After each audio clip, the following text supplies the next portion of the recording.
Boa tarde a todos. Eu me chamo Lana Camila Santos Gonçalves, sou aluna do curso de Letras da Universidade Federal de Roraima.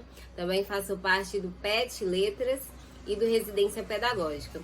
Estou aqui hoje para conversarmos um pouco mais sobre o meu trabalho, intitulado Aprendizagem Dialógica, superando desigualdades educativas e sociais na escola. Esse trabalho surgiu inicialmente através de um grupo de pesquisa, a qual também faço parte, que se chama Conflito e Violência no Contexto Educativo, que é coordenado pela professora doutora Sandra Moraes Cardoso. Nesse grupo a gente discute um pouco sobre educação, discute sobre violência no contexto educativo, sobre uma educação dialógica, e dentro desses temas eu consegui chegar a esse tema de aprendizagem dialógica e a pensar no como ele é importante para a nossa educação. É preciso discutir primeiro de onde vem esse conceito de aprendizagem dialógica, que surgiu na Universidade de Barcelona através de um grupo de pesquisadores que buscavam práticas e teorias para superar as desigualdades, né? E esses pesquisadores usaram alguns suportes teóricos para isso, né? Como, por exemplo, a dialogicidade de Paulo Freire e a teoria histórico-cultural de Vygotsky. E entre outros teóricos também que juntos conseguem abarcar esse conceito de aprendizagem dialógica. Mas nosso objetivo principal é analisar os princípios da aprendizagem dialógica, e a gente conseguiu, através de um método de pesquisa bibliográfica, conseguimos evidenciar 7 princípios para a aprendizagem dialógica. O primeiro princípio é denominado de diálogo igualitário, que é quando os argumentos são valorizados em níveis de igualdade. Então, se nós temos várias pessoas participando de um diálogo, todos ali vão ter a mesma validade em sua fala, independente da relação de poder que haja ali, ou de alguém possuir um cargo mais alto, enfim. Essa ideia é justamente para conseguir valorizar todos os que participam da conversa.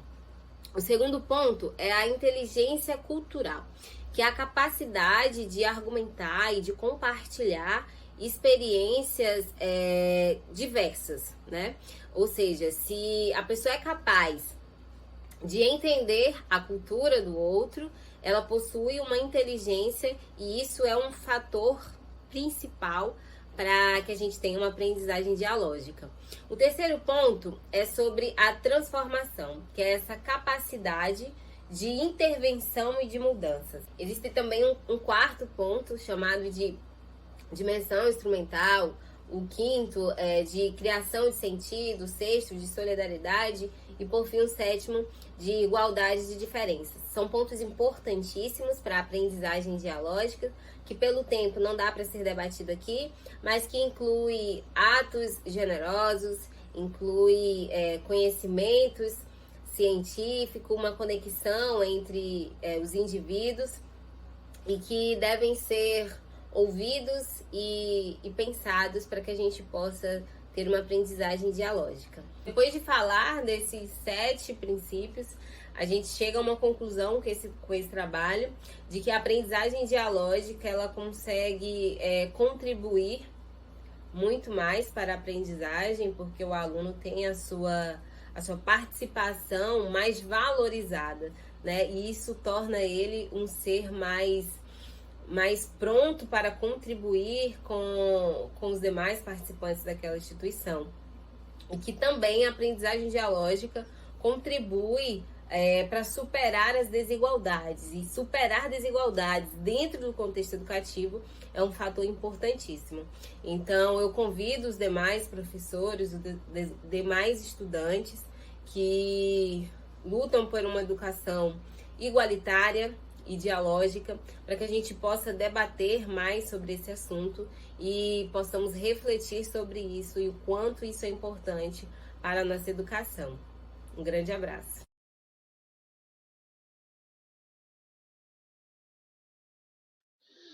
Boa tarde a todos e todas. Em primeiro lugar aqui, eu gostaria de agradecer a vocês aí pela chance de participar nesse evento de vocês, nesse primeiro seminário do programa de pós-graduação da Universidade Federal de Roraima. Agradecer e parabenizar também por realizar um evento tão importante, né? Falar da educação, ainda mais agora em tempos de pandemia, onde tantas coisas estão acontecendo, é muito importante. Então, só posso deixar aí o meu agradecimento e o meu parabéns a todos e todas que estão envolvidos.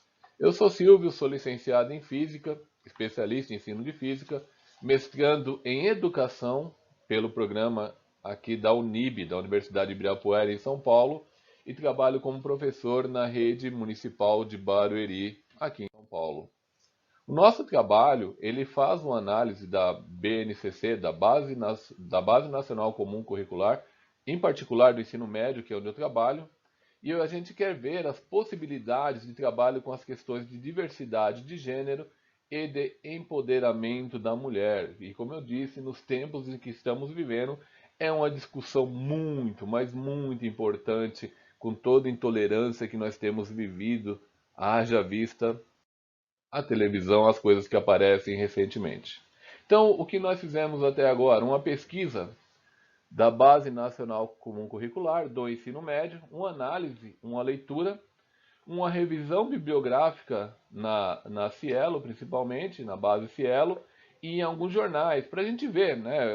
Eu acho importante a gente analisar como que está pautado no jornal, o que eles trazem, porque, querendo ou não, a mídia ainda é uma grande influenciadora. Então, o que eles trazem, a gente tem que perceber, tem que analisar também qual é o discurso que está sendo feito com relação a isso, com a importância. Na minha pesquisa, na busca que eu fiz, eu busquei pela Base Nacional Comum Curricular, busquei por gênero e diversidade.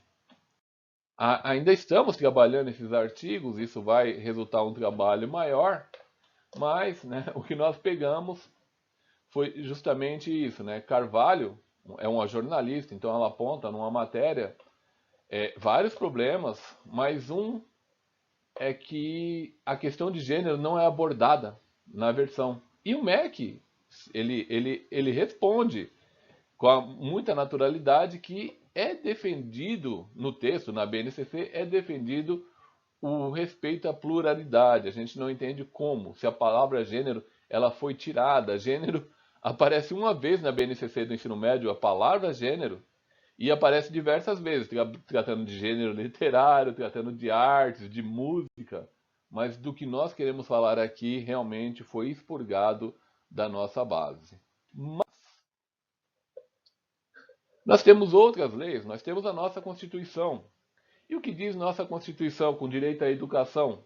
Ela é direito de todos, né? Temos vários lá, mas o artigo 206, ele diz, nessa parte, o ensino será ministrado com base nos seguintes princípios: igualdade de condições para acesso e permanência à escola. Nós, como professores, sabemos da dificuldade que os nossos alunos, que não são identificados como cis, são identificados com outro gênero, do sofrimento que eles têm na escola, do bullying que é realizado com eles. Muitas vezes a permanência deles na escola ela é cortada por a diferença que acham, né, que aponta que eles têm. O que nós queremos apontar? É possível trabalhar na BNCC? Sim, é possível. Por quê? Porque ela aponta nas suas competências o direito à pluralidade, o direito à diversidade, está lá no texto.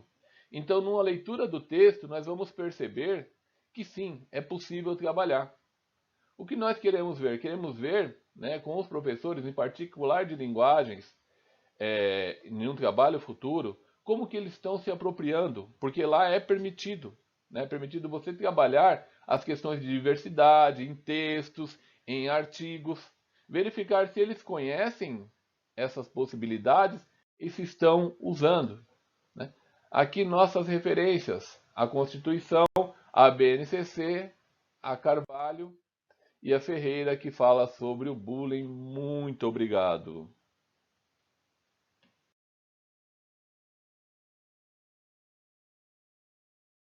Olá pessoal, eu irei abordar e falar um pouco sobre o trabalho intitulado Inclusão de Alunos com Deficiência na Perspectiva da Educação Inclusiva, um estudo exploratório sobre desafios docentes de uma escola indígena no município de Alto Alegre, Roraima. Este trabalho teve o principal objetivo de evidenciar esses desafios que estes professores têm para incluir alunos com deficiências na sua sala de aula. Primeiramente, este trabalho contou com uma pesquisa bibliográfica para referenciar o que estaria sendo debatido dentro do trabalho, em especial para com a educação especial na perspectiva da educação inclusiva, e posteriormente a aplicação de um questionário para estes professores. Neste último, se utilizou-se um questionário online por motivo da pandemia do novo coronavírus. Não foi possível realizar a entrevista presencialmente. Então, esses professores responderam este questionário e, posteriormente, na coleta dos dados, foi-se analisado os principais desafios que esses professores indicaram. Então, como resultado desta pesquisa, os professores apontaram alguns desafios que estes têm para incluir o aluno com deficiência em sua sala de aula. Primeiramente, a questão da formação inicial e continuada desses professores, que foi apontada por eles. Também o uso de material didático adaptado, por exemplo, com o uso de braille.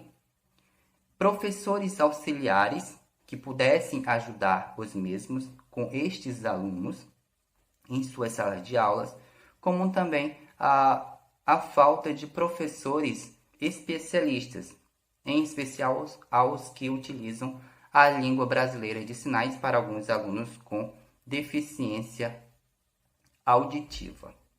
Também foi apontado por estes professores a falta de infraestrutura adequada, como também o uso de transporte escolar adequado para alguns alunos com deficiência física.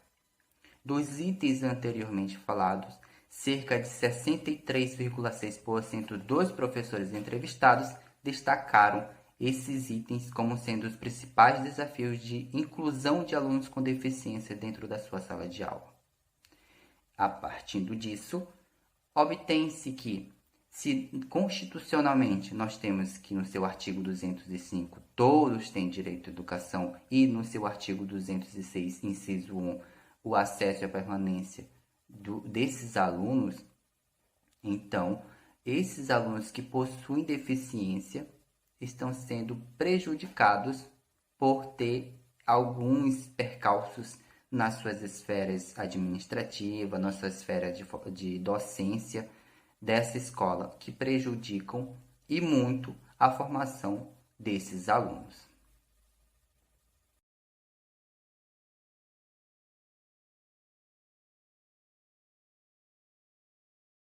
Olá, meu nome é Angélica de Almeida Pereira, sou mestranda do Programa de Pós-Graduação em Educação da Universidade Federal de Roraima. Meu orientador é o professor Dr. Flávio Cocínio Lírio. Juntamente com a mestranda Vanessa Lima Lamazon, desenvolvemos estudos sobre a violência na linha de pesquisa Educação e Processos Inclusivos.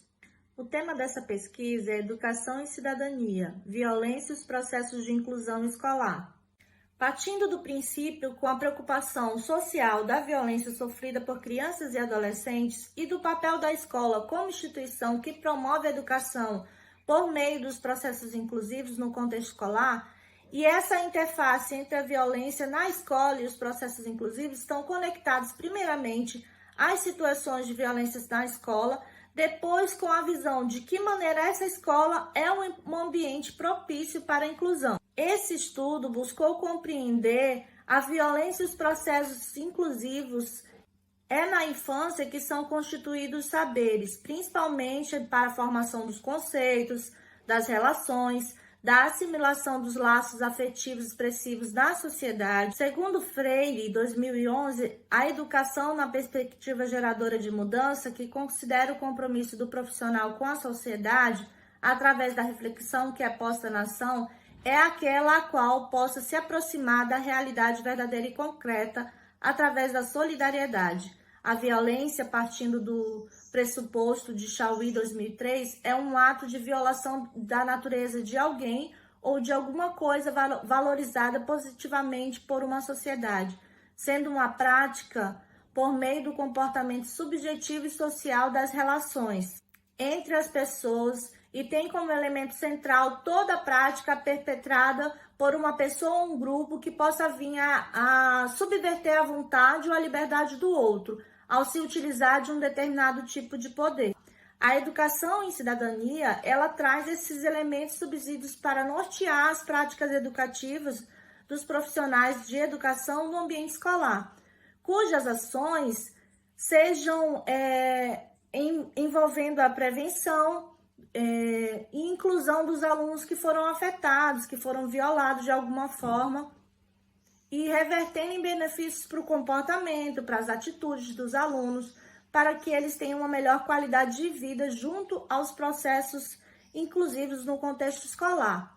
E assim dando significado, para os professores e para os alunos na perspectiva do trabalho inclusivo. Através da investigação em bases e apostos teóricos, constatou-se nessa pesquisa que a educação é uma das políticas de Estado que foram sendo moldadas ao modelo do Estado até serem alcançadas em todas as classes e atualmente busca ser um processo de colaboração das relações educacionais que são fundamentais para o conhecimento e fornecendo os subsídios necessários para que o aluno consiga viver através da libertação e da transformação. A necessidade de pesquisas com embasamento qualitativo vai além da mera produção de medidas quantitativas para identificar as determinadas características do comportamento. E evidencia que a compreensão da educação e seu papel da formação em cidadania não pode se justificar como um exercício apenas de conceituar, sendo sempre insuficiente. A violência, ela vem repercutindo e refletindo na sociedade desde os primórdios da era medieval. A formação do sujeito está atrelada à sua subjetividade, à sua identidade, formada pelas práticas sociais e as contribuições da cultura ligada ao poder que suscita, de forma velada, a violência, com que impõe para gerir a vida dos homens. É sempre importante problematizar a inclusão dos sujeitos que sofrem de alguma forma violência no âmbito da sociedade, no âmbito da educação escolar, fazendo esse resgate da cidadania e da dignidade, abrindo espaço para a experimentação de novas propostas e arranjos sociais. Quero agradecer ao programa e ao seminário pela oportunidade de apresentar o nosso trabalho. Qualquer dúvida, é só entrar em contato com a gente pelo nosso e-mail.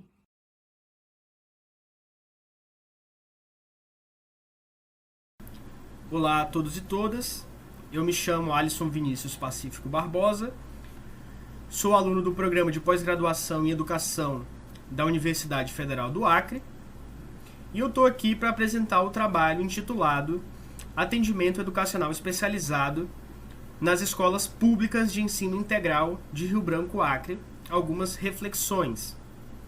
Este trabalho ele foi desenvolvido em autoria com a professora doutora Ademárcia Lopes de Oliveira Costa e com o professor e também mestrando José Júnior Pereira Araújo.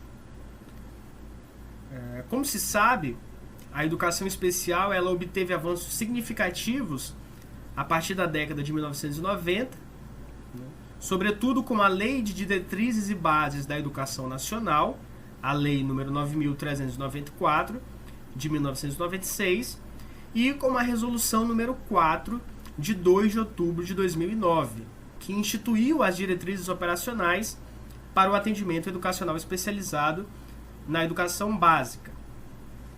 Um outro avanço significativo vai se dar justamente com a Política Nacional de Educação Especial na perspectiva da educação inclusiva, a política de 2008, que define a educação especial como sendo uma modalidade de ensino transversal a todos os níveis, etapas e modalidades, que disponibiliza recursos e serviços, bem como o atendimento educacional especializado para os alunos público-alvo da educação especial, ou seja, os alunos com deficiência com transtornos globais do desenvolvimento e com altas habilidades ou superdotação.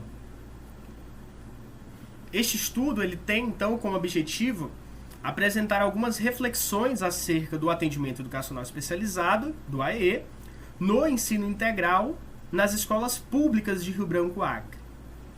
A ampliação do ensino integral é uma das metas contidas no Plano Nacional de Educação, no PNE, implementado pela Lei nº 13.005 de 2014, que estabelece que, no mínimo, 25% dos estudantes do país sejam atendidos em jornadas diárias de 7 horas ou mais até o ano de 2024. A exemplo aqui de Rio Branco, Acre, as primeiras escolas de tempo integral elas começaram a funcionar em 2017. Então a nossa pesquisa ela vai se dar a partir desse tempo. Nós utilizamos como metodologia a pesquisa qualitativa mediante a revisão bibliográfica com fundamentação em autores como Carvalho, Lima, Pires, Góes, Laplane, Mendes, Casar e também Amantoan. Os resultados da pesquisa eles evidenciam que a educação especial ela ocorre e ela vem ocorrendo, né, de forma precária, devido, primeiro, à impossibilidade dos alunos público-alvo da educação especial usufruírem do AEE sem prejudicar e ou inviabilizar as atividades nas classes regulares. O outro motivo é em decorrência da ausência de profissionais para atender às demandas que os alunos exigem no decorrer do dia letivo, a exemplo da locomoção e da mediação. Outro motivo é também a resistência por parte da família dos estudantes em não aceitarem que os filhos, irmãos, netos ou sobrinhos recebam um atendimento educacional especializado. O quarto motivo é em decorrência da falta de infraestrutura da escola e na escola. E por último, nós temos também a ausência de formação inicial e ou continuada dos professores para trabalharem com as especificidades dos alunos público-alvo da educação especial. E é isso. Muito obrigado.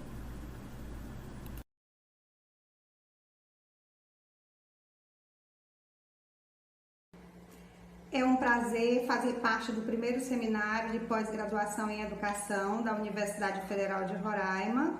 Meu nome é Antônia Luzivan Moreira Policarpo, eu sou pedagoga e mestranda em educação pela UFRR.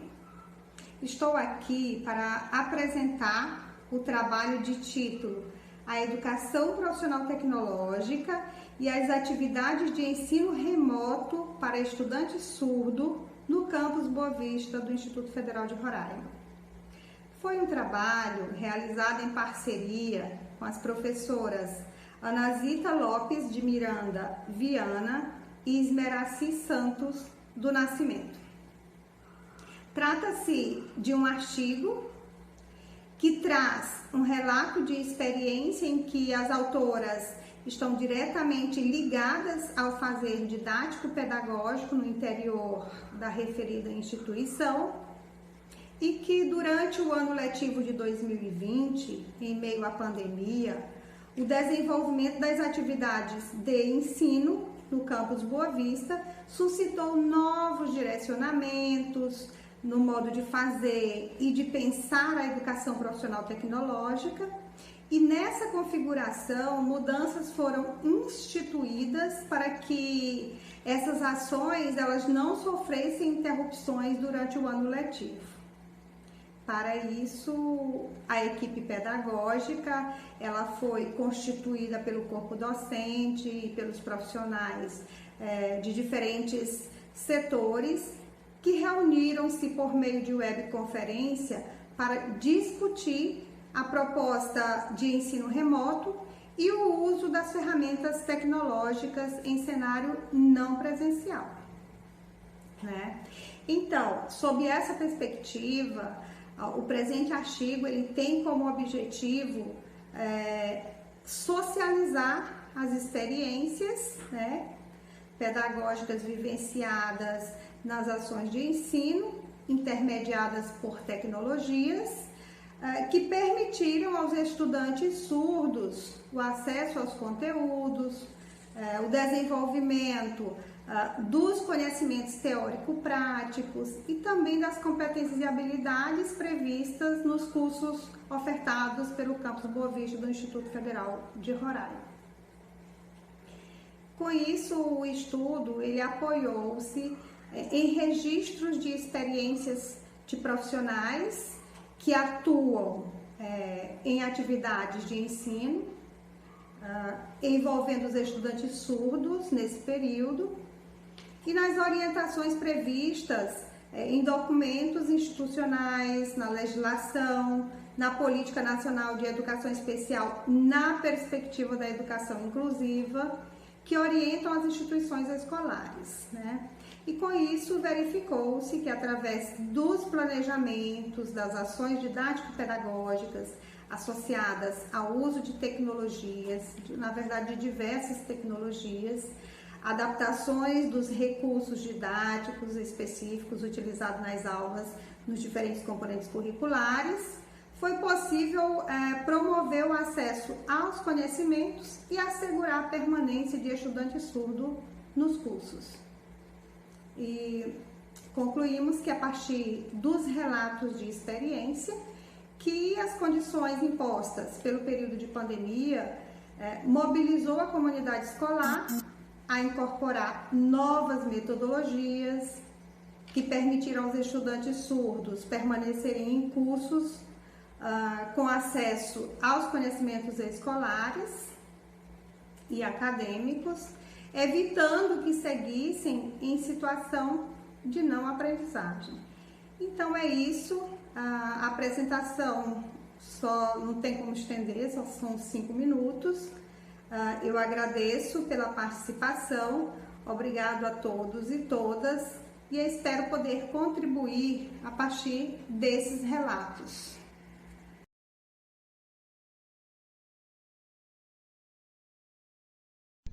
Olá a todos e todas, sou o Diego, mestrando em Educação pela Universidade Ibirapuera de São Paulo, capital.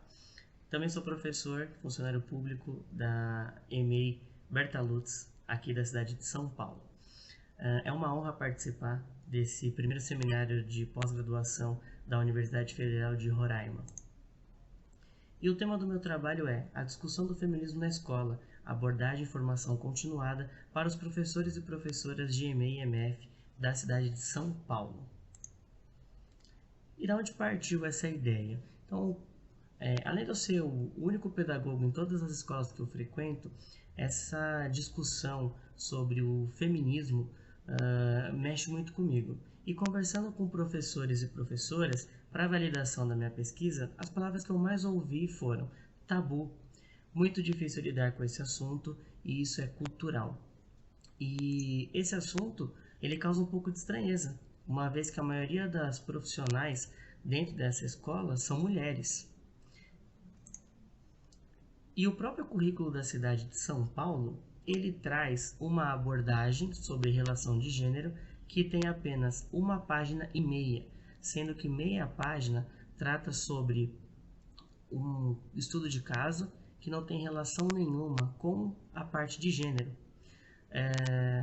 Seria importante mostrar dentro dessa formação continuada, que na prefeitura a gente chama de JEIF, que é uma jornada especial de formação, para essas professoras de qual contexto que elas estão inseridas, né? Como que esses feminismos poderiam mudar a sua didática, as suas aulas, como isso poderia ocorrer com esses alunos.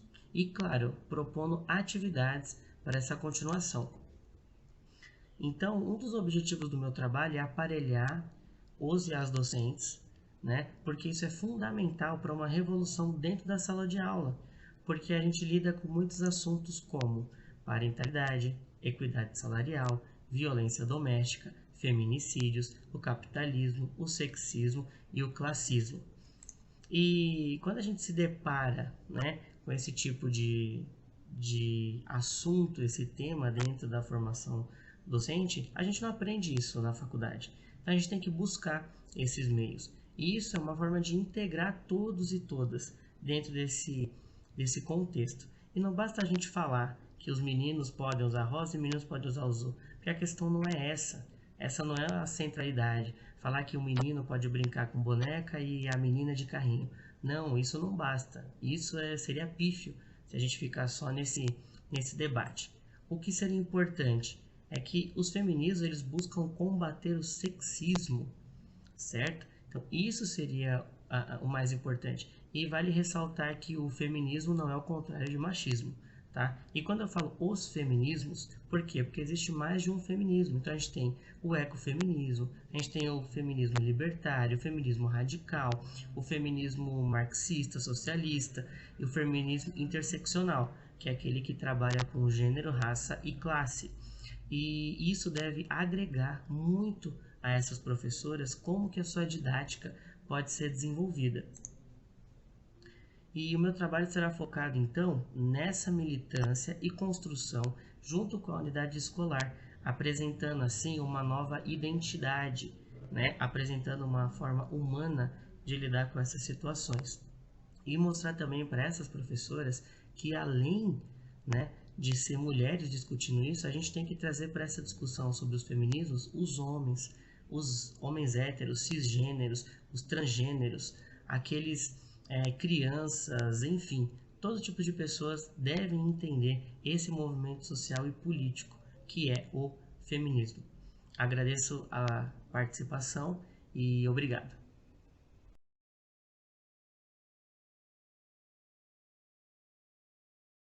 Saúdo a todos, meu nome é Elivânia Lima da Silva, eu sou graduada em Direito e mestranda em Educação pela Universidade Federal de Roraima.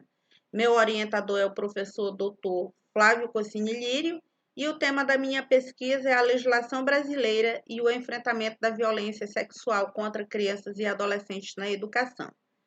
A pesquisa busca demonstrar a participação da educação no enfrentamento da violência sexual contra crianças e adolescentes a partir de dois aspectos. Primeiro, o compromisso com a informação, fazendo com que os infantes adquiram conhecimentos necessários à sua formação cidadã.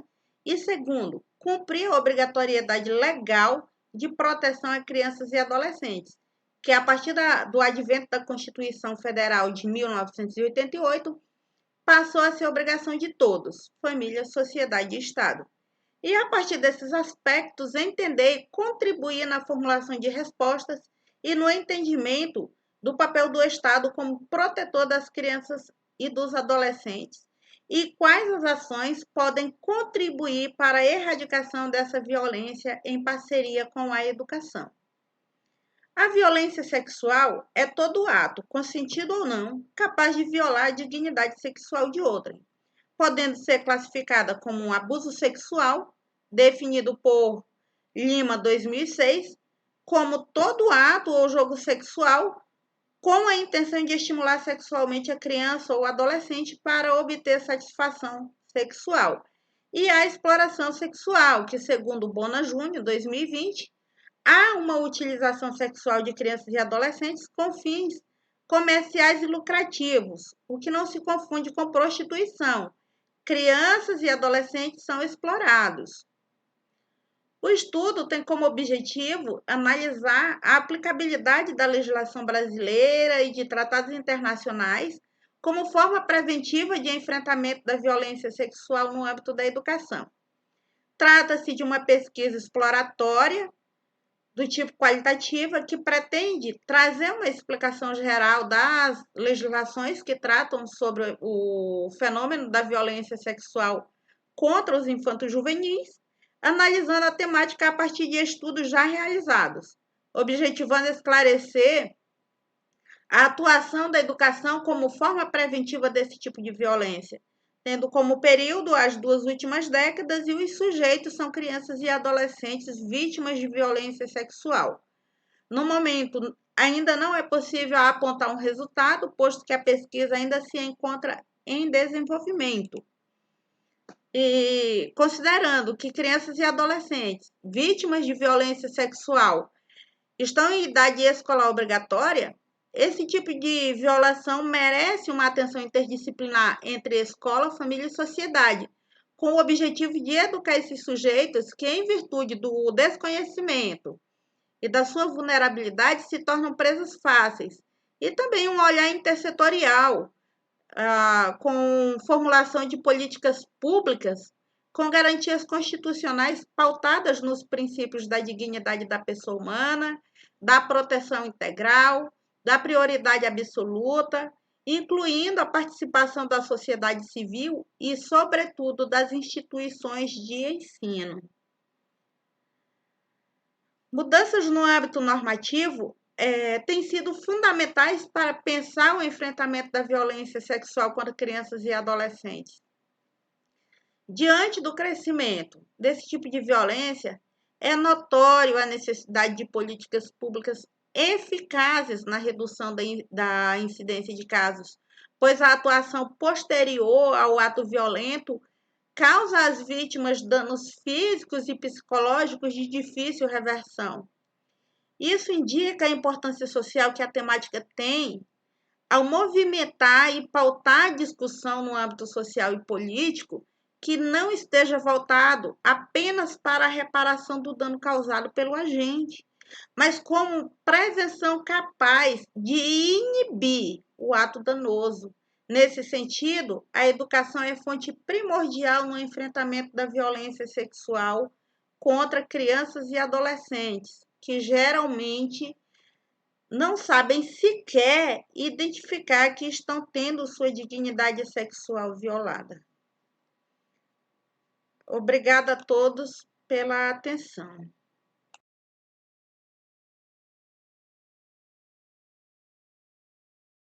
Bom dia a todos e a todas que estão participando do primeiro seminário do programa de pós-graduação em educação da Universidade Federal de Roraima. Eu me chamo Robson, sou mestre em políticas sociais, sou doutorando em ciências humanas e sociais pela Federal do ABC e sou mestrando em educação pela Faculdade Ibirapuera, a Unib. O tema que eu vou estar trabalhando com vocês hoje é a proposta que foi enviada para o resumo expandido, a vivência da identidade de gênero, a construção do corpo e o direito à educação. Eu venho de uma trajetória desde o meu primeiro mestrado em políticas sociais, que eu falei sobre as travestis em situação de rua e a política de assistência social na cidade de São Paulo. No meu doutorado que eu defendo esse ano, eu estou falando sobre a deserção escolar de pessoas travestis e transexuais das escolas públicas. E agora, no meu mestrado em educação, eu estou falando sobre a formação de professores em relação às pessoas LGBTQIA+.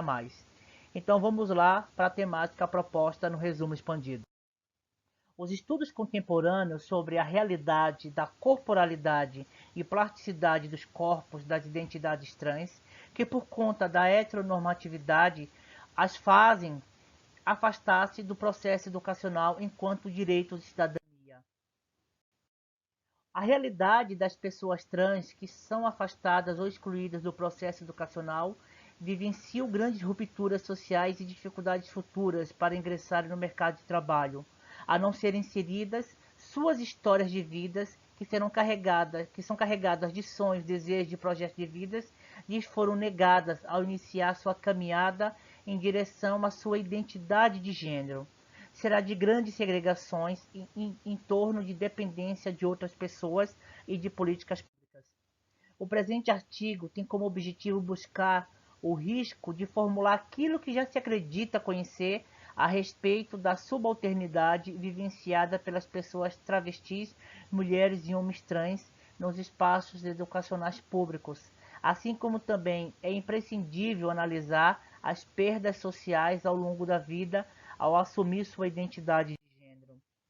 Para embasar esse artigo, será apresentada a teoria queer, onde Miskolci aborda, nessa perspectiva queer, do discurso das experiências, dos estigmas e da humilhação social daquelas pessoas que são frequentemente xingadas, humilhadas por sua identidade de gênero, como elemento muito importante para as novas discussões do movimento LGBTQI+, que a priori luta por reconhecimento como pessoas normais e respeitadas. O movimento queer, parafraseando Miskolci, olha como os gays, as lésbicas e pessoas trans foram respeitadas em certos momentos históricos e como serão atacadas e novamente transformadas em abjetas. As palavras-chave utilizadas foram identidade de gênero, educação, transexualidade, travestis, mulheres e homens trans. O quanto hoje é importante trazer para a escola pública, trazer para a formação de professores o debate em relação às pessoas LGBTQ+. Ainda mais quando a gente fala de travestis e transexuais nas escolas públicas. As referências bibliográficas utilizadas foram diversas. Por quê? Hoje nós temos que recorrer aos autores que estão falando sobre a identidade de gênero, a sexualidade, o feminismo. E hoje eu utilizo muito a Guacira Lopes Louro, Judith Butler, Richard Moscoso, Larissa Pelúcio, Berenice Bento. São autoras dentre os demais que eu utilizo para embasar a minha construção em relação aos temas que eu abordo, né? Tanto na dissertação de mestrado como na tese de doutorado. Espero que essa temática provoque algumas discussões em vocês e que a gente possa se rever num próximo momento, num próximo congresso, num próximo seminário por aí afora, né? Agradeço mais uma vez e me despeço por aqui.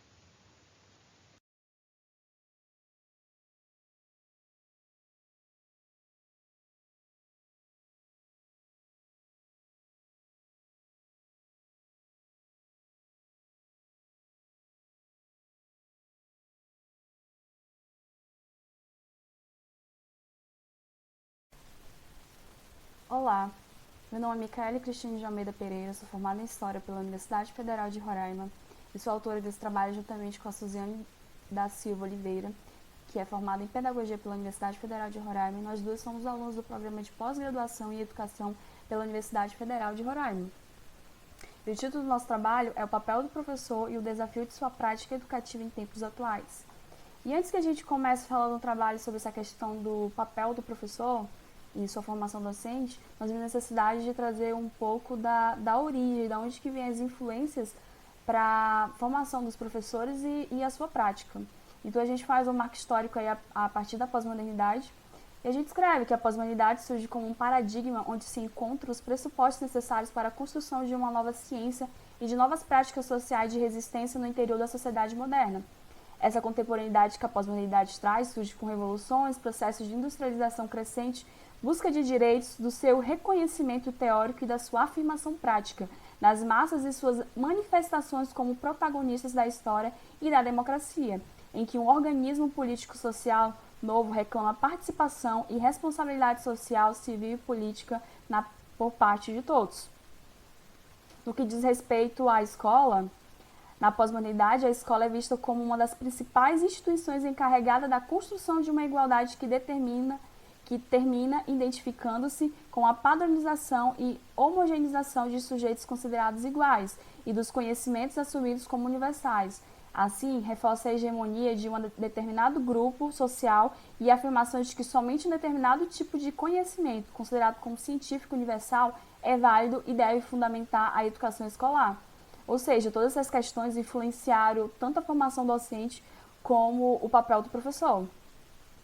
Ao pensarmos no panorama pós-moderno, percebemos que ele é impregnado de princípios dominantes da modernidade, que regem até os dias de hoje a sociedade, em especial a educação. Influenciou por muito tempo na formação docente, trazendo uma formação tradicional, em que o professor é visto como detentor de todo o conhecimento e transmissor de conteúdo. E esse conteúdo que ele transmite é totalmente verdade, não pode ser contestado em momento nenhum pelo aluno. Mas atualmente, a formação docente está em constantes discussões, se desenvolvendo, procurando saberes, habilidades, conhecimentos e estratégias que possam promover a consciência crítica e investigativa sobre a prática, assim como participação ativa nos problemas postos pelas práticas sociais. Essas são tendências renovadas em que o professor é o mediador do processo de aprender, ou seja, ele media e estimula o autoaprendizado de seus alunos. Nessas novas tendências, cabe ao professor, sob o seu papel, ter uma postura de democracia cognitiva e considerar a importância dos saberes, superando o preconceito introduzido pela hierarquização destes. em modelos e propostas educativas impostas, superar formas de pensamentos e práticas reducionistas e simplificadoras, que comprometam a construção do novo conhecimento, buscando a contextualização com fontes riquíssimas de saberes significativos da realidade e conhecimentos em formação continuada. E se a gente pensar nessa questão dessa nova prática do professor atualmente, nós devemos considerar os múltiplos aspectos intervenientes no desenvolvimento de atitudes participativas e ações significativas da transformação social. Deve investir na formação de princípios de seus alunos no sentido de orientar a forma de conceber a realidade, alimentar posturas inconformistas em lutas políticas, sociais e culturais, quanto a promessas não cumpridas de igualdade de direitos, inclusão e acessibilidade. Intervir no direcionamento de buscas a conhecimentos em várias fontes para o amadurecimento de conceitos, concepções e tomada de partido a motivações inspiradoras que não sejam contraditórias e dispersas aos problemas reais da sociedade. Mas para que essa nova prática seja efetiva, é necessário pensar o papel do professor em benefício para a emancipação, transformação social, construção de uma nova democracia, inserindo em suas ações novas formas de ensino que estimulem os diferentes indivíduos, alunos, ao desenvolvimento do pensamento crítico reflexivo acerca dos problemas políticos e socioculturais. Entretanto, seu papel só terá sentido se advir de um processo reflexivo que perpassa a formação, identidade e práticas educativas conscientes, que antes de intervir na educação de outrem, deve analisar suas concepções, superar pensamentos fragmentados e incoerentes impregnados em seu saber ser e fazer, ou seja, que suas atitudes e tomadas de decisões no processo educativo sejam consequências de reflexões constantes. Esse é o nosso trabalho. Obrigado.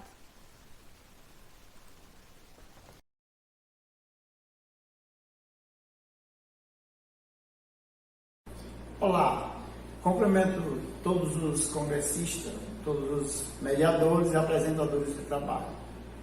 Nosso trabalho tem como tema tecnologia de inclusão nas práticas pedagógicas, democracia de acesso às práticas pedagógicas, ferramentas tecnológicas. Focamos um pouco na preocupação do trabalho do professor em relação aos alunos portadores de necessidades especiais durante a pandemia. Por trabalharmos numa escola que muito contribui, uma escola zelosa, com o AEE, com os alunos portadores de necessidades especiais, uma escola equipada, nossa escola, que tem instrumento de apoio aos alunos, que tem uma sala preparada para apoiar os alunos. No momento em que a escola entra no recesso das aulas presenciais pela pandemia da Covid-19, começou a surgir as necessidades dos planos pedagógicos, dos trabalhos, planejamento dos professores estarem voltados para esses alunos com necessidades especiais. Vimos a necessidade de falar sobre as ferramentas tecnológicas de acesso às pessoas com necessidades especiais e ao planejamento do professor. Por isso chamamos no nosso trabalho tecnologia de acesso, tecnologia de inclusão às pessoas portadoras de necessidades especiais e aos professores. A nossa introdução, a gente percebeu que as ferramentas tecnológicas existem, mas que elas não são do cotidiano do aluno na sua casa. Ela é uma prática que ainda está dentro dos portões da escola e que ainda não é muito abrangente no meio dos alunos. Tivemos o objetivo de elencar a literatura, de abrir o discurso sobre as tecnologias de inclusão aos alunos e aos professores. E a nossa metodologia se deu na forma de tabulamentos de informações. No momento em que os professores começaram a se reunir e a trocar ideias, a descobrir que realmente as ferramentas tecnológicas da escola não era acessível à casa dos alunos, à casa dos professores que estavam no ensino remoto, surgiu a necessidade de a gente começar a procurar descobrir uma forma de alcançar a todos esses alunos, principalmente aos alunos portadores de necessidades visuais, de trabalhar com vídeos, de trabalhar com áudio, para que também fosse alcançável a esses alunos. Resultado: nós descobrimos dentro do nosso resultado que as ferramentas realmente elas existem, mas elas não são acessíveis aos alunos de forma geral, elas são acessíveis aos alunos dentro da escola, mas no momento que se trata da pandemia, no momento que se trata do isolamento social, esses alunos não teriam mais um computador com teclados especializados, com lupas, com um aparelho de visão que pudesse auxiliar a esses alunos. E aí a gente concluiu que os estabelecimentos necessitam ter autonomia de inclusão, autonomia de ter o seu material próprio, ter o seu material maior do que a necessidade de material estar dentro da escola, mas que o material pudesse também acompanhar aos alunos, no termo de isolamento, acompanhar os alunos dentro das suas casas. E aí surge a necessidade de pesquisar mais, a necessidade de articular mais e de buscar políticas públicas que possam apoiar realmente as escolas para estarem preparadas aos portadores.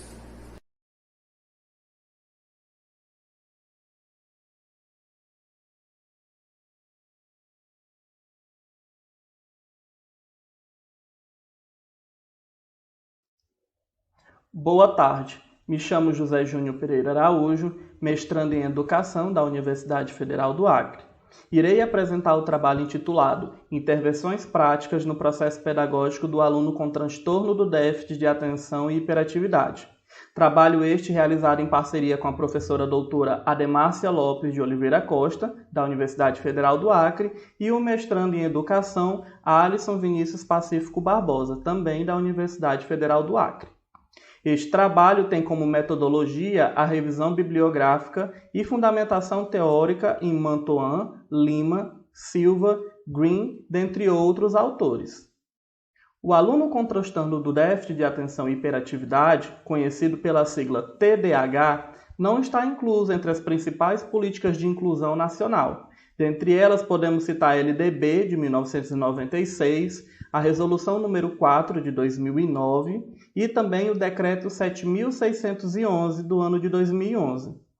Dessa forma, não existe uma política nacional que incentive a formação de professores para trabalhar com alunos com este transtorno em sala de aula, o que dificulta muito a vida desses profissionais docentes. A rotina escolar pode ser bastante comprometida pelo despreparo prático do professor em conseguir desenvolver o processo pedagógico. Patrícia de Moraes Lima, uma das autoras que nós usamos neste trabalho, fala que a formação docente é importante e deve ser um processo contínuo de aprendizagem e desenvolvimento profissional. A importância da formação deve estar relacionada com o aperfeiçoamento de habilidades e com a aquisição de novos conhecimentos de modo a melhorar a qualidade de ensino. Mantoan afirma que muitas escolas nos dias de hoje apresentam grande dificuldade ou resistência em aceitar alunos com este transtorno, justamente pelo fato de os professores não saber como trabalhar com esses alunos. Mas afinal, o que é o TDAH? Segundo Passos, o transtorno do déficit de atenção e hiperatividade é uma síndrome ligada ao desenvolvimento neurobiológico que interfere diretamente no comportamento, sobretudo por causa do desequilíbrio na atenção e na memória, que pode ocasionar no fracasso escolar. Silva afirma que toda pessoa diagnosticada com TDAH sempre terá uma alteração, uma desordem na atenção. Associado a isto, ela também poderá ter impulsividade ou hiperatividade do modo físico ou mental. Mas agora, como é que um professor com 30, 35 alunos, dentre esses o aluno com TDAH, como é que esse professor poderá desenvolver intervenções pedagógicas com esses estudantes? Os resultados do nosso trabalho mostram que a literatura atual sobre o TDAH traz informações práticas que podem ajudar neste processo. Vamos lá. Ter conhecimento sobre o assunto. É preciso estudar sobre o TDAH. Parceria com os familiares. Parceria com outros profissionais da escola. Fazer com que o aluno se sente próximo do professor e de um colega que seja afetivo e positivo. Rotinas e regras devem ser bem claras e explícitas. Estabelecer contato, olhando nos olhos do aluno. Falar baixo, de forma gentil e afetuosa. Procurar esperar um pouco pela resposta do seu aluno. Certificar-se de que ele compreendeu o que você pediu e, sempre que for necessário, repita as informações. Pense também na possibilidade desse aluno sair da sala de aula por alguns instantes. Isso pode diminuir a inquietação e a dispersão. É melhor que esse aluno perca uns pedaços da aula do que perder a aula inteira. Também utilizar palavras que prendam a atenção, como vamos lá, prestem atenção, observem. Variar a entonação da fala para chamar ou prender a atenção deste aluno. Seja breve. As instruções elas precisam ser breves e diretas ao ponto. Dicas visuais, como listas, lembretes, avisos, agendas, tudo isso ajuda o aluno com TDAH que tem dificuldade na organização. E, acima de tudo, seja muito paciente, seja muito afetuoso. Pois, da mesma forma que para você não é fácil, para o aluno com TDAH que está em sala de aula tentando lidar com todas as dificuldades causadas pelo transtorno, também não é. Muito obrigado.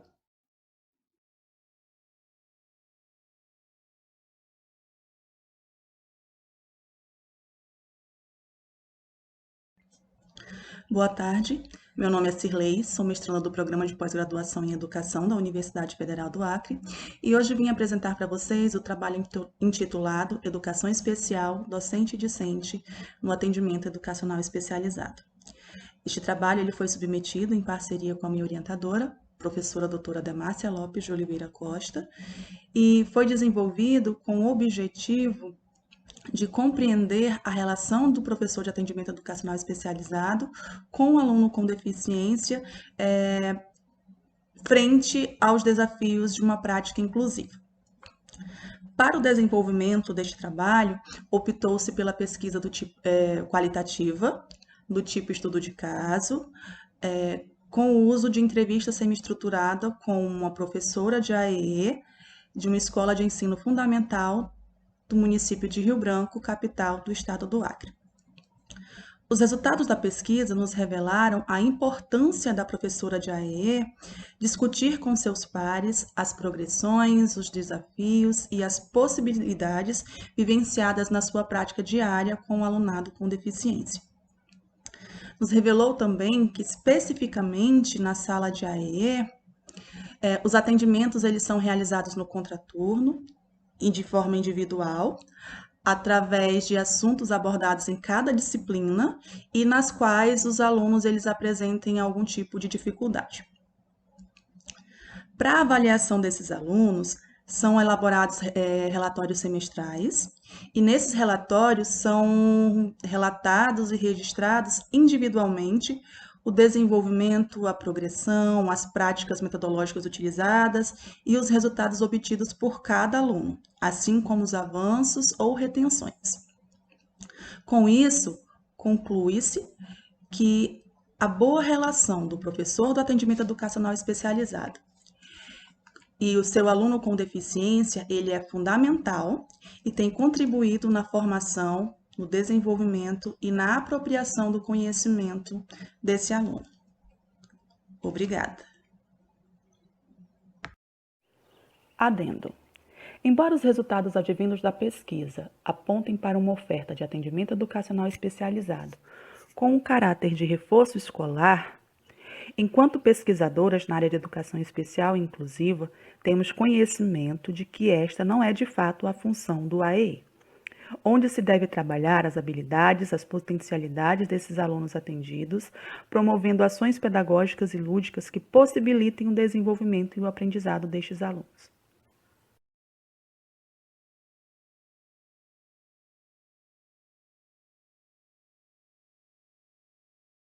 Primeiramente, quero dizer que é um prazer participar do primeiro seminário de pós-graduação em educação pela Universidade Federal de Roraima.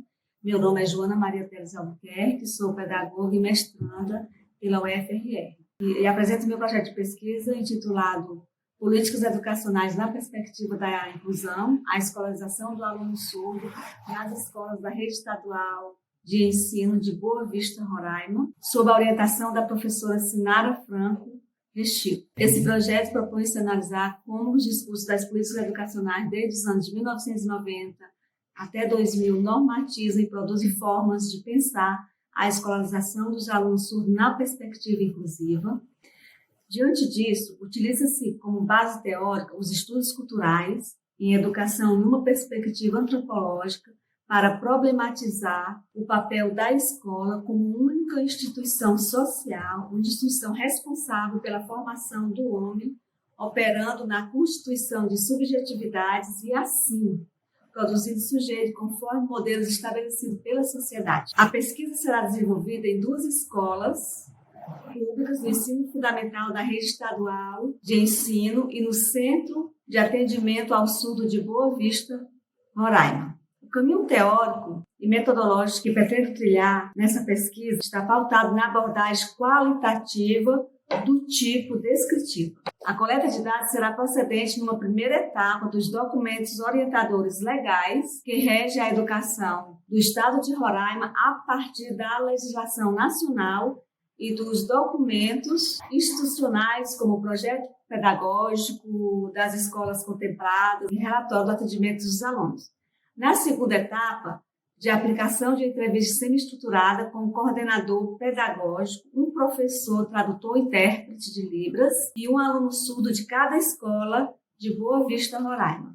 Como se trata de uma pesquisa em andamento, espera-se contribuir a partir das discussões acerca da temática da inclusão e da escolarização do aluno surdo como um espaço para pensar os discursos das políticas de inclusão e assim criar possibilidades de interlocução e problematização de como o processo de ensino e aprendizagem desses alunos vem sendo construído no contexto das escolas na perspectiva inclusiva. Obrigada a todos e a todas.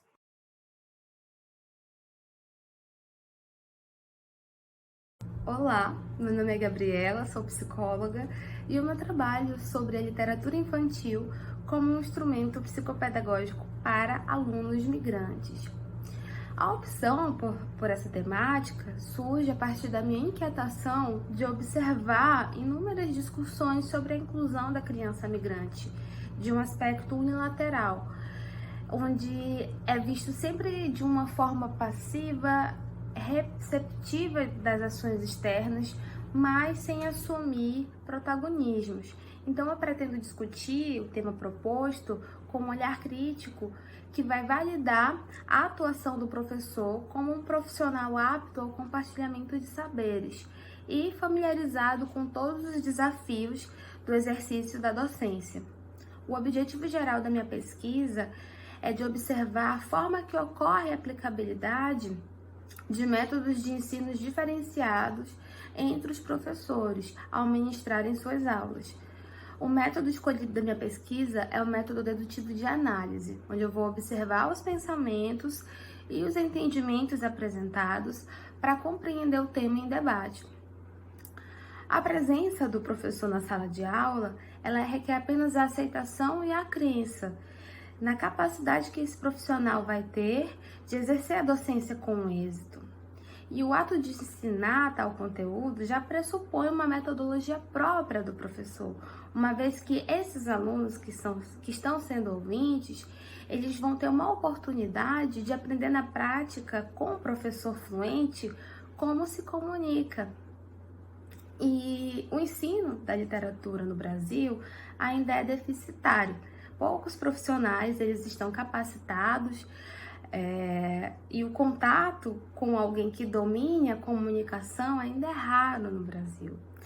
Então, assim, o que resta ainda é a vontade de analisar toda essa situação de um modo mais humano, tornando possível a compreensão de que a atuação docente depende de preparo, de domínio, de conhecimento e de zelo. Com isso, eu concluo que ter um professor que lecione dentro de uma sala de aula deveria ser a porta de entrada ao compartilhamento de novas experiências. É uma oportunidade para fazer com que os demais aprendam na prática como a inclusão de crianças migrantes deveria funcionar. Bom, esse é o meu resumo do meu trabalho. Quem quiser ter algumas outras informações, eu vou colocar aqui embaixo o meu e-mail. Pode entrar em contato comigo para conversar sobre a temática. Eu tenho experiências dentro do CRAS com a educação informal. Então, essa é a minha pesquisa. Quem tiver dúvidas pode mandar mensagem também. Quem quiser ver o trabalho completo também pode me mandar mensagem. Esse trabalho é um artigo da minha pós-graduação em psicopedagogia e a gente pode conversar mais sobre esse tema, vocês entrando em contato comigo nesse e-mail que eu vou colocar aqui de legenda no vídeo, tá? Até mais e obrigada!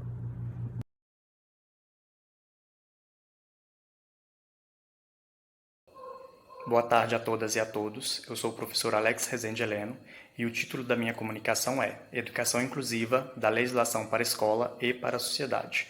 O objetivo deste trabalho é discutir sobre a importância da legislação para a defesa desses direitos, mas também pensar sobre os retrocessos que a gente tem percebido nos últimos anos. Para a gente começar essa reflexão, é preciso dizer que a legislação ela é fundamental para coibir atitudes preconceituosas e esclarecer e educar a sociedade, mas não poderá por si só garantir a inclusão social e cultural e a participação autônoma das pessoas com deficiência. Por isso, essa luta na garantia desses direitos ela é uma luta de todos. Eu trago 3 documentos que são importantes nessa luta. O primeiro deles é a Constituição Federal. No capítulo 3 do artigo 208, diz que é dever do Estado o atendimento educacional aos alunos com deficiência, preferencialmente na rede regular de ensino. A Lei de Diretrizes e Bases da Educação, no capítulo 5 da Educação Especial, artigo 58, entende-se por educação especial, para os efeitos dessa lei, a modalidade de educação escolar oferecida preferencialmente na rede regular de ensino para educandos com deficiência, transtornos globais do desenvolvimento e altas habilidades ou superdotação. Então, nós vemos aqui que, quando ele diz preferencialmente na rede regular de ensino, mostra a importância desse convívio, dessa diversidade de alunos numa sala de aula, tanto para a autonomia dos alunos com necessidades educacionais específicas, quanto para o conhecimento e respeito dos demais alunos. A escola ela teve grandes avanços a partir dessa legislação, mas é preciso ainda que esses avanços continuem sendo efetivados e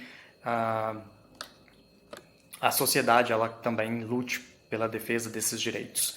Um outro documento que também é importante é a Lei 13.146, de 6 de julho de 2015. Ela institui a Lei Brasileira de Inclusão da Pessoa com Deficiência, o Estatuto da Pessoa com Deficiência, e diz já no artigo 1º, é instituída a Lei Brasileira de Inclusão da Pessoa com Deficiência, destinada a assegurar e a promover em condições de igualdade o exercício dos direitos e das liberdades fundamentais por pessoa com deficiência, visando a sua inclusão social e cidadania. Então, a autonomia, a participação social, a cidadania, a voz dada a essas pessoas é extremamente importante neste contexto. Eu trago o Laplane como uma reflexão. Ele alerta que no contexto de aprofundamento das diferenças sociais provocado pelas tendências globalizantes, pela concentração de riqueza e pelos procedimentos que acompanham essa concentração de riqueza, redução de emprego, encolhimento do Estado, a implantação de políticas realmente inclusivas deve enfrentar grandes problemas. E é um contexto que nós estamos percebendo.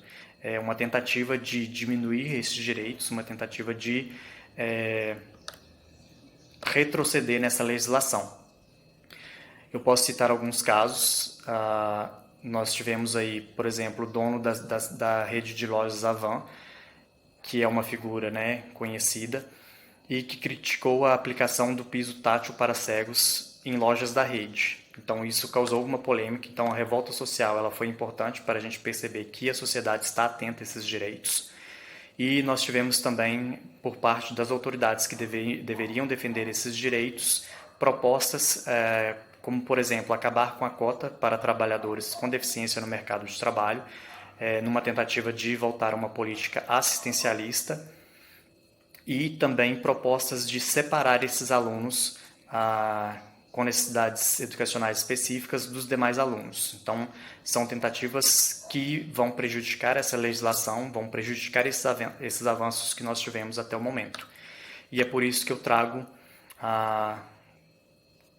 como último momento dessa reflexão, a Simone de Beauvoir, que diz: nunca se esqueça que basta uma crise política, econômica ou religiosa para que os direitos das mulheres sejam questionados. Esses mesmos direitos não são permanentes. Você terá que manter-se vigilante durante toda a sua vida. Ela trouxe essa frase, ela escreveu, num contexto de luta feminina, mas é um contexto que a gente pode ampliar. Nesse momento de crise política, crise econômica, nós percebemos que os retrocessos eles avançam e é uma luta de todos garantir esses direitos para todos.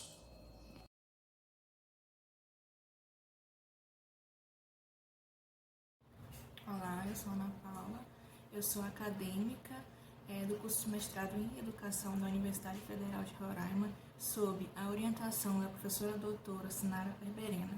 O meu resumo, ele se intitula como Tecnologias Assistivas na Universidade Federal de Roraima. O meu resumo, ele vai abranger, o meu projeto, ele vai abranger a educação inclusiva, ela baseada nos direitos humanos, sob os princípios de igualdade e equidade, sendo que tem posto essa discussão, o processo de formação de pessoas com deficiência em ambientes acadêmicos e o uso de tecnologias assistivas como acesso e permanência desses acadêmicos no ensino superior. Nessa ótica, o presente estudo ele tem como objetivo geral analisar como o uso das tecnologias assistivas funcionam como recurso de acesso e permanência desses acadêmicos na Universidade Federal de Roraima. E para isso, metodologicamente, vai se tratar de um estudo qualitativo de cunho documental descritivo na Universidade Federal de Roraima, Boa Vista, Roraima. Sendo que a nossa pesquisa ela vai ser realizada dentro do período de 2010 a 2021, onde essa coleta de dados ela vai se dar por meio de duas etapas. A primeira delas vai ser a análise documental. Essa análise documental ela vai ser através do Projeto de Desenvolvimento Institucional da Federal, o PDI, e o Plano de Acessibilidade da Universidade Federal de Roraima. E o segundo momento dessas duas etapas vão ser aplicados questionários aos acadêmicos com deficiências que fazem ou já fizeram uso das tecnologias assistivas dentro do ambiente acadêmico e no universo de 20 acadêmicos. Como se trata de uma pesquisa em andamento, espera-se que o presente estudo possa ter a divulgação e a produção do conhecimento do que são essas tecnologias assistivas, uma vez que vai possibilitar, assim, que por direito esses acadêmicos ocupem seu espaço na Universidade Federal, no âmbito acadêmico, no contexto educacional, uma vez que pode proporcionar alternativas que ampliem suas habilidades funcionais em ambiente de formação e sociais inclusivos. Tivemos como palavras-chave tecnologia assistiva, educação inclusiva e nível superior. Então é isso no nosso resumo. Obrigada pela atenção.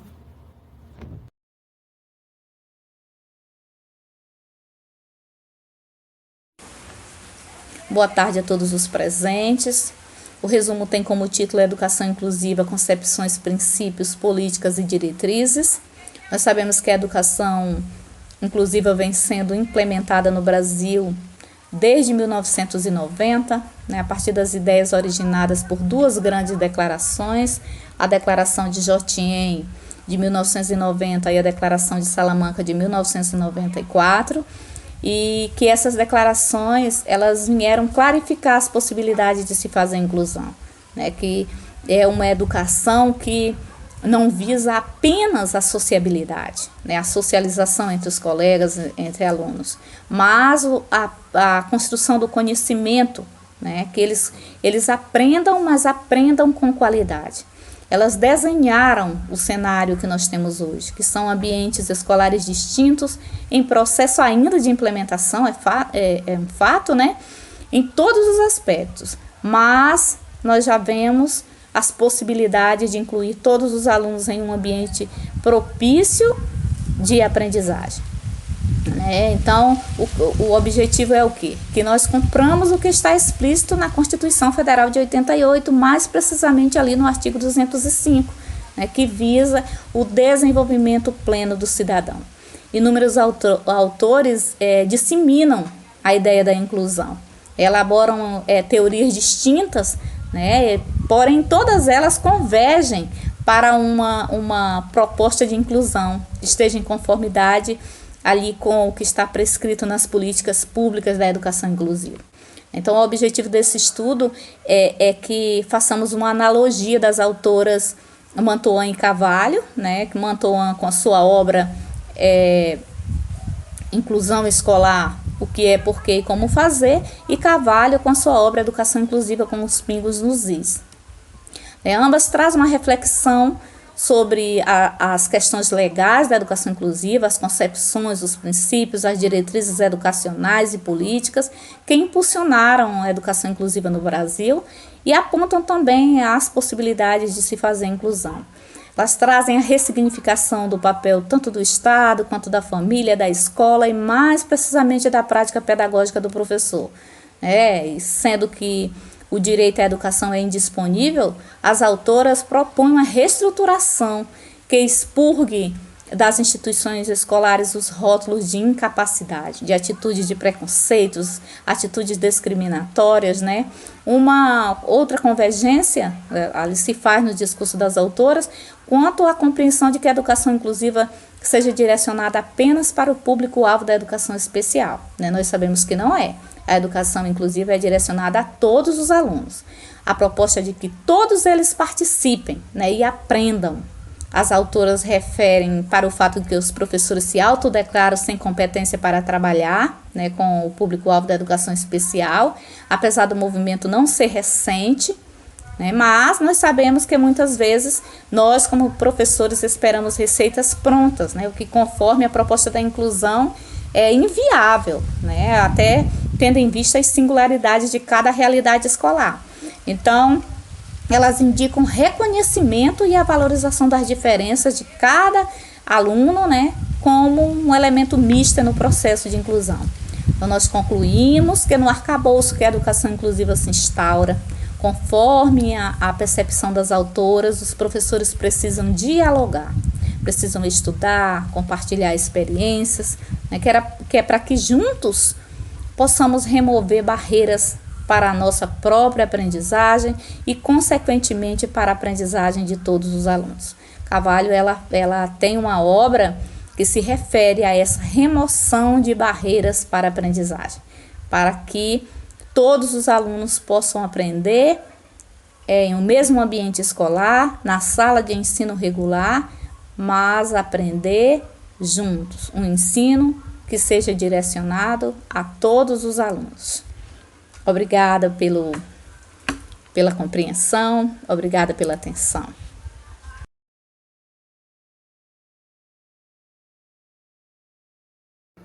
Olá, eu sou a Larissa Ribeiro, eu sou petiana e eu faço parte do grupo de pesquisa sobre conflito e violência no contexto educativo. Hoje eu vim aqui falar sobre a metodologia comunicativa crítica, essa que tem teorias baseadas na aprendizagem dialógica de Ramon Flecha e Gomes, nas teorias de ações comunicativas de Ramos e Hegmans e na dialogicidade de Paulo Freire. A metodologia comunicativa crítica, ela tem duas dimensões, que são usadas como sistematização de dados. As dimensões transformadoras e as dimensões excludentes. Nas dimensões excludentes, é visto o que exclui as pessoas de um contexto o qual elas deveriam ter acesso à educação, à cultura, a um contexto socioeconômico menos desigual. E nas dimensões transformadoras, é visto o que poderia ser feito para transformar essa realidade em ações, discursos, atitudes, projetos, o que poderia ser feito para transformar essa realidade e tornar ela mais igualitária. A nossa pesquisa ela foi feita bibliográfica, com revisão narrativa, e ela é focada estudar a metodologia comunicativa crítica nos estudos sobre conflito e violência no contexto brasileiro e no contexto educativo brasileiro. E foi feito como coleta de dados uma leitura seletiva, crítica, interpretativa, e como análise de dados, usamos um método analítico, dedutivo, indutivo. E, através disso, foi verificado que a metodologia comunicativa crítica, ela tem como priori resguardar as relações igualitárias de atitudes antidemocráticas, de atitudes autoritárias, abusivas, e transformar, guardar, na verdade, a relação igualitária como ela deve ser, democrática, e promover ações para que o conflito e a violência não tenham espaço dentro das escolas, e promover ações transformadoras para isso. Foi concluído que, através da metodologia comunicativa crítica, é preciso reconhecer a relação entre o pesquisador e as pessoas, né, que estão sendo, os seus contextos estão sendo analisados, o sujeito pesquisado, que deve haver uma confiança, um vínculo de confiança baseado no compromisso que o pesquisador tem com a política social, com o rigor científico que é feito uma pesquisa acadêmica. E tudo isso através da perspectiva de fazer com que as dimensões transformadoras tenham efeito. É isso, muito obrigada.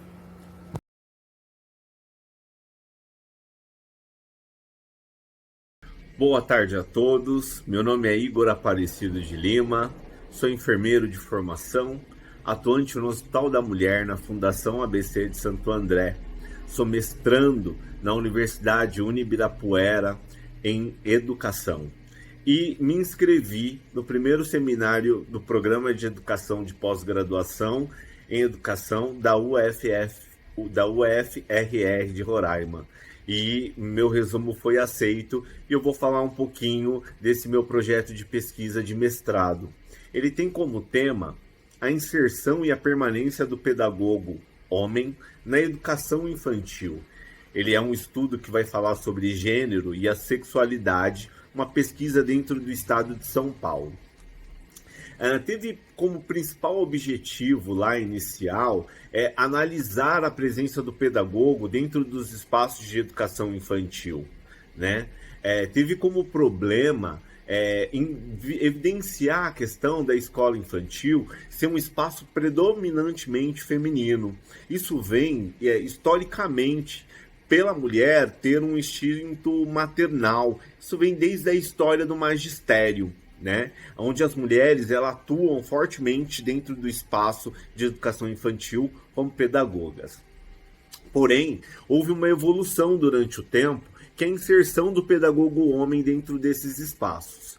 Teve como objetivo geral, essa pesquisa, analisar a inserção do pedagogo homem no ensino de educação infantil, quanto à política ditatorial dos gêneros dentro deste ambiente acadêmico de atenção ao cuidado de educação infantil. Alguns objetivos específicos é o processo de inserção do homem dentro do ambiente de educação infantil.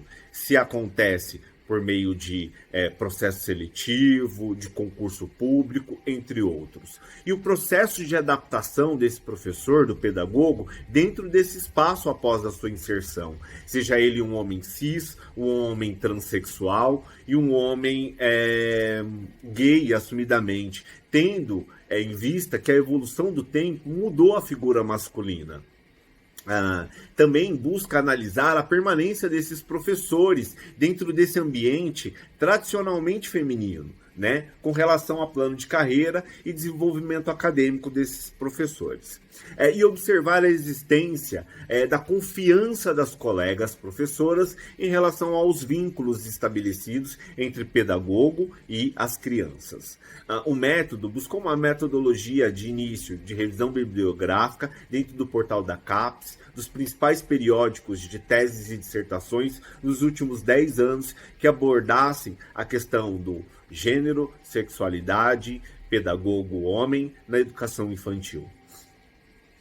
Esse estudo tem como abordagem metodológica, sendo ela quantitativa, bibliográfica, observacional e exploratória do ambiente de educação infantil ocupado pelo pedagogo homem, independente do seu sexo ou da sua sexualidade, tendo em vista que nós vamos aplicar um questionário para o entrevistado, quanto para gestoras e professoras que trabalham diretamente com ele, e também ter a questão observacional do pesquisador.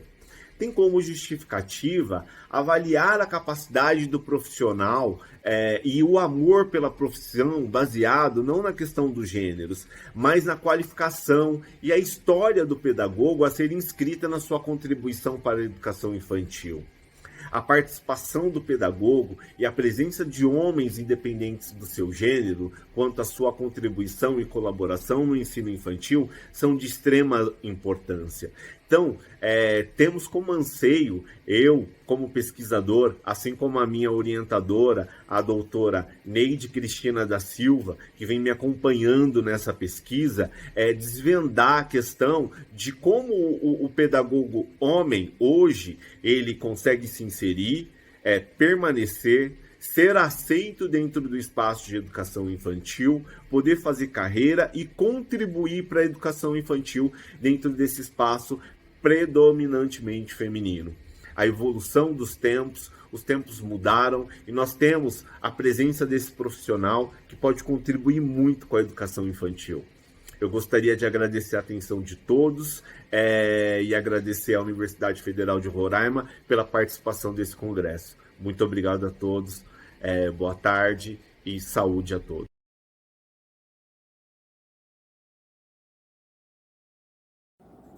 Boa tarde, sou a professora Sandra Cardoso. Eu coordeno o grupo intitulado Conflito e Violência no Contexto Educativo da Universidade Federal de Roraima.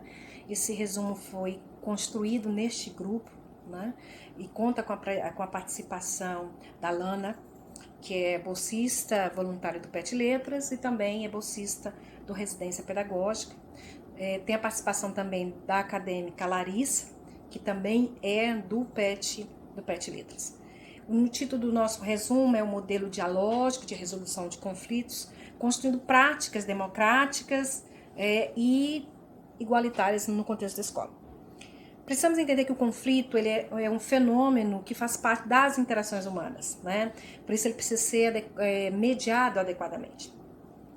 Então, o que nós fizemos? Para que essas mediações sejam adequadas, nós resolvemos investigar que mediações são mais adequadas, que mediações estão presentes nas práticas das escolas. Fizemos então uma revisão bibliográfica, né, num método de revisão narrativa, para que a gente possa compreender como se dá isso nas escolas. Percebemos então que existem dois grandes modelos usados nas escolas atualmente. O modelo disciplinar, em que as regras já são pré-estabelecidas, né, na escola, e que pais, professores e alunos apenas precisam cumpri-las, né, fazendo algumas deliberações ou então apenas executar deliberações tomadas na gestão superior.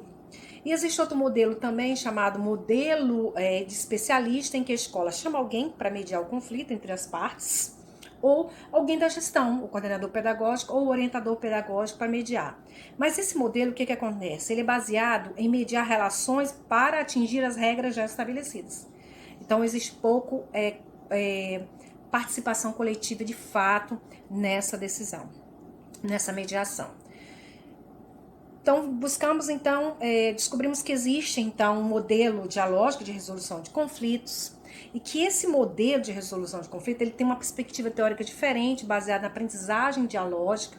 Descobrimos também que esse modelo ele é usado muito nas escolas que se transformaram em comunidades de aprendizagem. Então, quem quiser saber um pouco mais sobre isso, entre em contato conosco, nosso grupo de pesquisa, que a gente terá o maior prazer de esclarecer, de ter uma conversa, a gente dialogar sobre isso. Esse modelo, então, ele se baseia em que as decisões, todas as decisões sejam democraticamente decididas com todas as pessoas que compõem a escola. Então, as tomadas de decisões são tomadas por todos os integrantes da escola. Pais, alunos, professores, a pessoa que limpa a escola, a pessoa que faz a comida, então, a merenda, né, a merenda escolar. E esse modelo, ele propõe, então, ele constrói relações mais igualitárias, porque quando estiverem discutindo sobre a melhor maneira de mediar ou de superar aquele conflito, né, ou de tentar mediar aquele conflito, as decisões são coletivamente. Então, ambas pessoas são convidadas a juntos pensarem, dialogar sobre as causas e consequências desse conflito para resolverem ele. Então, é um modelo que requer, então, uma outra perspectiva de ação.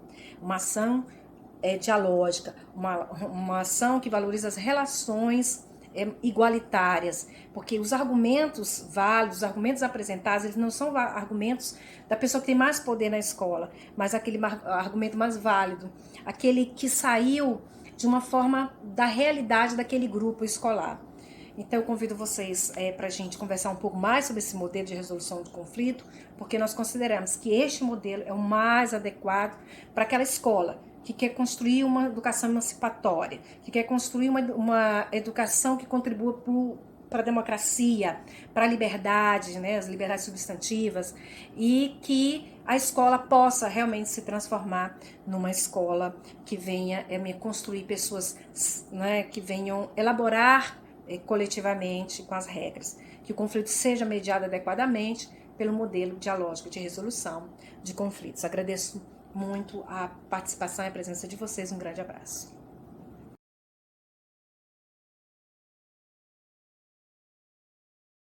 Olá a todos, meu nome é Rayana Castelo, sou bolsista do PIC e estudante do Colégio de Aplicação da Universidade Federal de Roraima. Estamos na fase final do projeto que tem por título Escola Democrática versus Escola Autoritária e orientada pelo professor Jim Miran. O nosso projeto buscou analisar modelos entre escola democrática e escola autoritária, por meio da utilização dos 3 Cs: compromisso, capacidade e conexão. Assim, propomos o parâmetro democrático com agentes escolares no envolvimento de modelos democráticos em contraste com espaços autoritários. Posto isso, apresentamos de que forma deram-se as construções históricas da democracia no Ocidente, bem como as crises, rupturas e utopias, por meio da metodologia de observação não participante em entrevistas online. Devido ao tempo que estamos presenciando, foram realizados questionários online com a participação de professores da área de Ciências Humanas do Colégio de Aplicação, a comunidade escolar, representantes de turmas e de colegiados. Ao analisarmos as respostas do questionário online, podemos ver diversas opiniões acerca do que é uma escola democrática e se o objeto de estudo, no caso o Colégio de Aplicação, é uma instituição democrática. Ao analisarmos as respostas do questionário online, podemos ver diversas opiniões acerca do que é uma escola democrática e se considera um local de estudo, no caso o Colégio de Aplicação, uma instituição democrática. Um dos entrevistados considera o Colégio de Aplicação uma instituição democrática, havendo alguns casos isolados em que não houve a prática da democracia. Contudo, para ele, quando uma instituição se diz democrática, levando ao pé da letra do conceito, é preciso incentivar na teoria, mas também na prática, contudo, havendo um equilíbrio entre os envolventes, no caso os docentes e os discentes daquele ambiente escolar. Para outro entrevistado, ele não considera o Colégio de Aplicação uma instituição totalmente democrática, por haver algumas decisões que não são tomadas por todos os que atuam no ambiente escolar, apenas por uma parte do docente. Por fim, discutimos o ambiente do colégio na sua composição organizacional, demonstrando que as práticas democráticas não estão localizadas apenas nos papéis da direção e aos professores, mas em todos os envolvidos na composição educacional.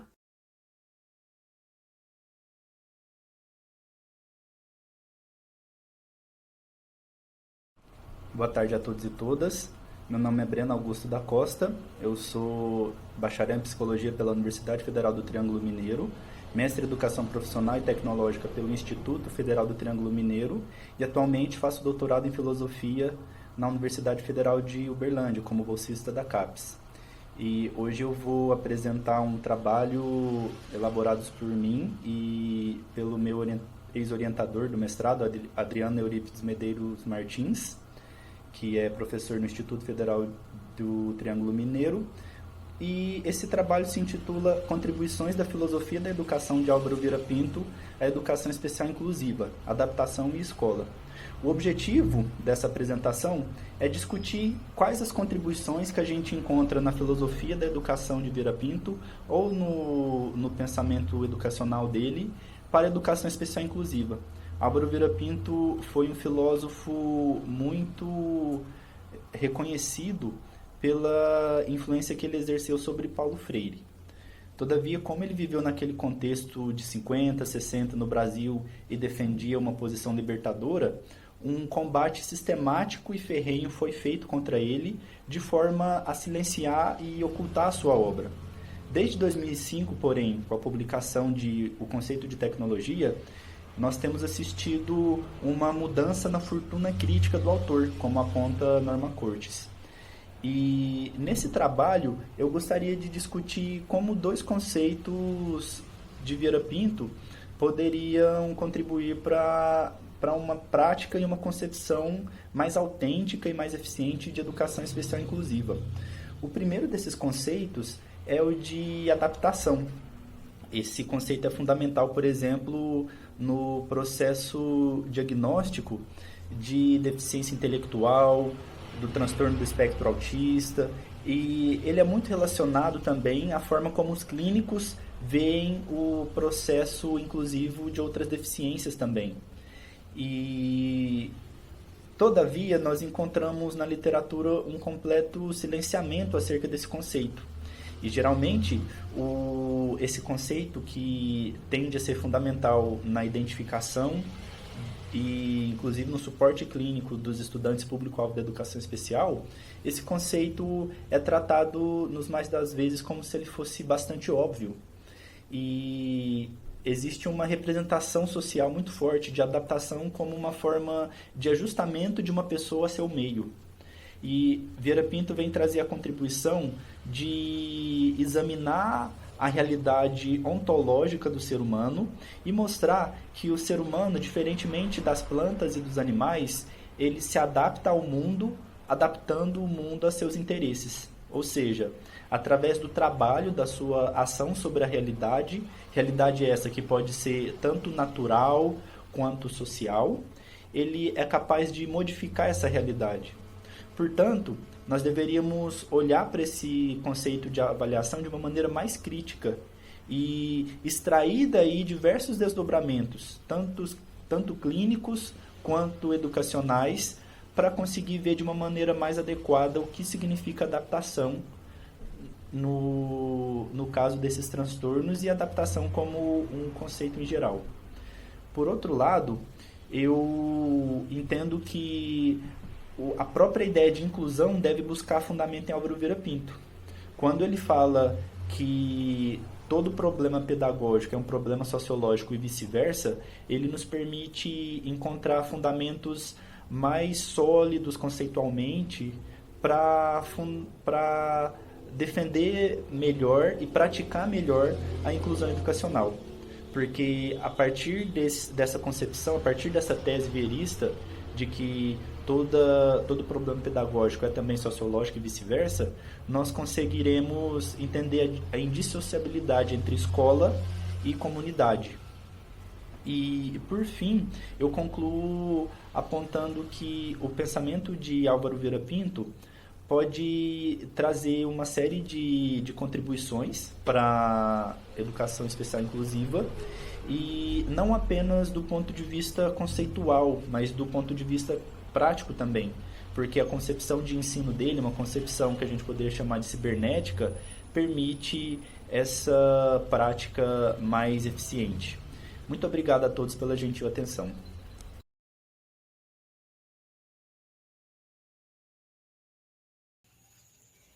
Oi, tudo bem com você? Eu espero que sim. Meu nome é Irisdalva Mendes. Este é o vídeo da comunicação oral do primeiro seminário do programa de pós-graduação em educação da Universidade Federal de Roraima. É um evento totalmente online da educação no contexto atual, possibilidades e desafios para a formação prática do docente e inclusão. Este resumo tem o título Um estudo sobre o processo de elaboração dos projetos pedagógicos das escolas indígenas do município de Uiramutã, no estado de Roraima, Brasil. Esta pesquisa foi desenvolvida por mim, mestranda Irisdalva Mendes, do programa de pós-graduação em educação pela Universidade Estadual de Roraima e o Instituto Federal de Roraima, e a mestranda Silvana Mara Carvalho Moura e a professora doutora Alessandra de Souza Santos. As escolas brasileiras possuem um documento interno norteador, o projeto pedagógico. Deve ser elaborado democraticamente, englobando todos os sujeitos que estão envolvidos no processo de ensino e aprendizagem. Temos hoje um grande número de instituições de ensino que não possuem PPPs, ou cujos estão desatualizados. Isso ocorre devido a fatores diversos. Um deles é a complexidade que muitos consideram que o PPP possui. Assim, nesse estudo, nós propomos descrever o processo de elaboração dos PPPs nas escolas indígenas de Uiramutã, município localizado no estado de Roraima, Brasil. Para alcançar o objetivo desse trabalho, nós realizamos uma coleta de dados através de entrevistas realizadas por meio do WhatsApp, tendo como sujeitos pesquisados os funcionários da Secretaria Municipal de Educação vinculados a esse processo de construção dos PPPs. Além disso, nós utilizamos a pesquisa bibliográfica para obter subsídios teóricos necessários para a discussão. Embasamos-nos em autores como Gruppioni, 2001, Vasconcelos, 1995 e Veiga, 2020, como também na legislação vigente, tais como a Lei de Diretrizes e Bases da Educação, a Base Nacional Comum Curricular, o Documento Curricular de Roraima. Com a pesquisa, foi possível constatar que a construção do PPPs das escolas indígenas desponta de uma forma de realização identitária, individual e coletiva, uma vez que os indígenas têm a oportunidade, neste caso, de estabelecer objetivos educacionais e práticas pedagógicas que fortaleçam as suas particularidades, tanto a nível pessoal quanto a nível comunitário. Dessa forma, foi possível compreender um pouco mais sobre a elaboração dos projetos pedagógicos das escolas indígenas do município de Uiramutã, localizado no estado de Roraima, Brasil. Muito obrigada pela atenção e encerro por aqui esta comunicação oral. Tchau, tchau!